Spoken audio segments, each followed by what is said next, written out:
I will begin with a brief description of who I was before my experience and how I came to my transformation. In February 2018, I was not in good shape. To most people around me, I might have seemed relatively normal, but only my wife really understood how depressed and physically beat up I was for so many years.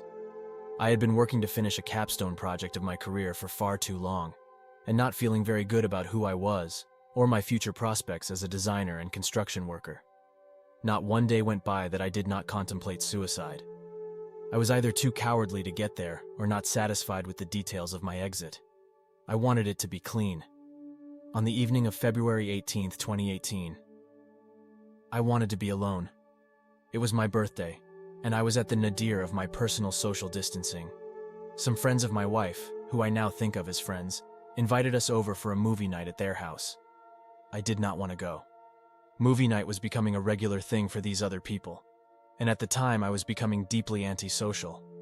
I still am, but I'm working on that. It is one thing I learned from my experience. I ended up getting angry about not wanting to go and left in my car without a destination. My wife went to the party, and I started getting text messages to come join them. I told them to leave me alone and parked in a place where no one would find me. I had a sleeping bag in the car, so I slept there in isolation. When I woke up in the morning, the sun was out and the day was beautiful February winter. But something was very wrong with me. I was extremely nauseous and shaking uncontrollably. I had a fever. My car wouldn't start. I had drained the battery by listening to the radio overnight. Older cars can play the radio all day long. With the new touchscreens on car radios, they drain the battery. Lesson learned. I called my wife and she came to get me. I was convulsing so badly that I could barely tell her where I was. Once home, I collapsed to the living room couch with a bucket to vomit in and presumed I had the flu. If I had the flu, it wasn't a normal one. For the next several days, I basically evacuated my entire digestive system while simultaneously being unable to eat or drink anything, not even ice chips. I had a fever that caused me to lose control of my body temperature.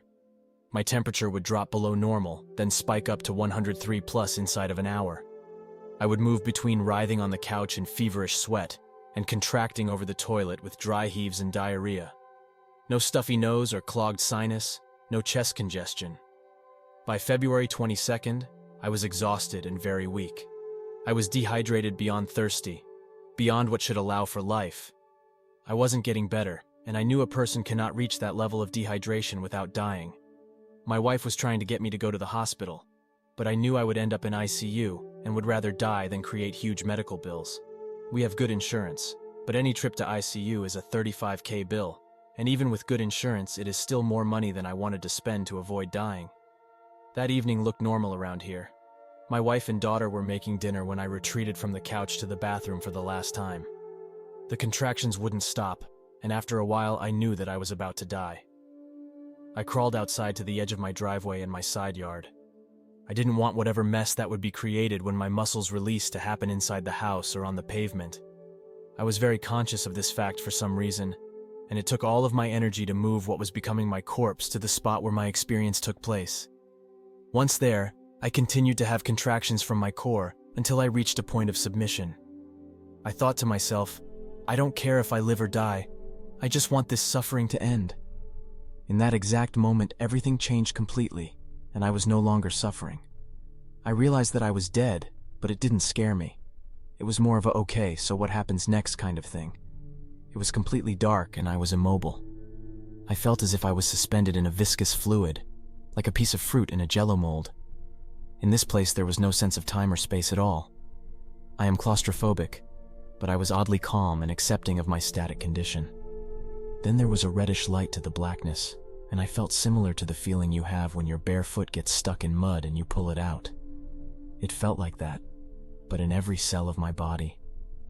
I would describe the feeling as unpleasant but not painful, more woozy, like pulling a band-aid slowly off a scabbed-over wound. For just a moment I could see my garage door, and then a phantasmagoria formed, and I moved into the visual layer that had appeared between the garage door and my corpse or point of perspective. I did not see my corpse. I was moving directly away from it, into the void portal that had formed in front of me. Once that happened, I was in a space of apparent infinite void. It looked a lot like space does in images, or if you are ever lucky enough to be out in the high desert on a clear new moon night.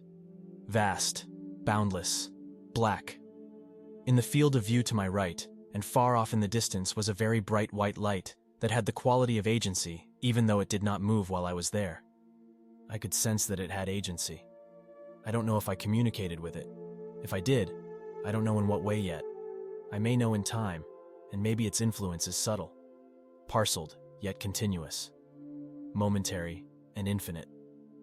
One thing about this experience is that I learn more from it all day, every day.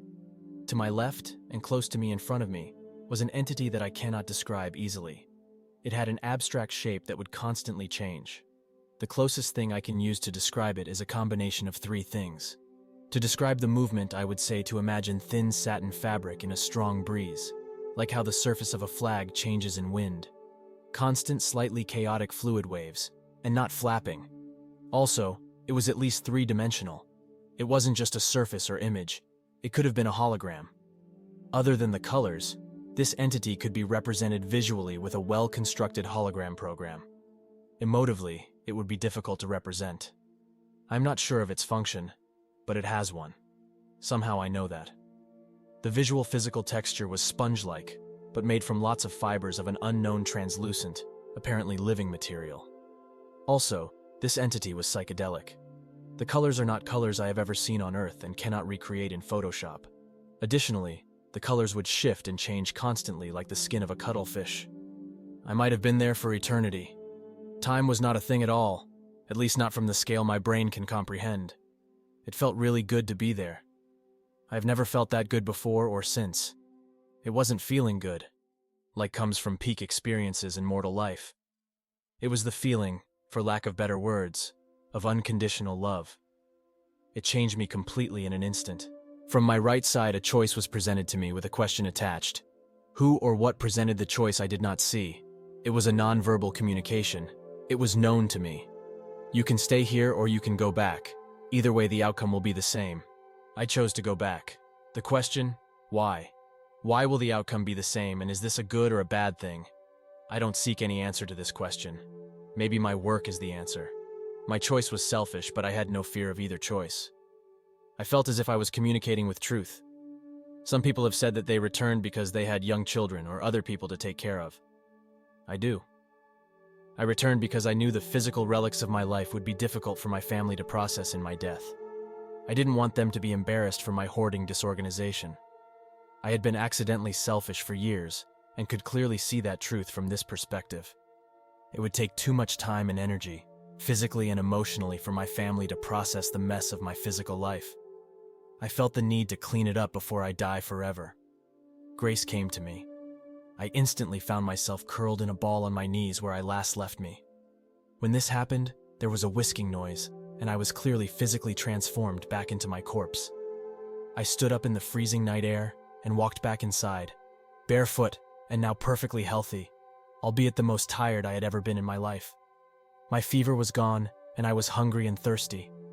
There is one other time I felt close to such exhaustion, and that was also after an experience that falls under the category of noumena, a story for a different narrative.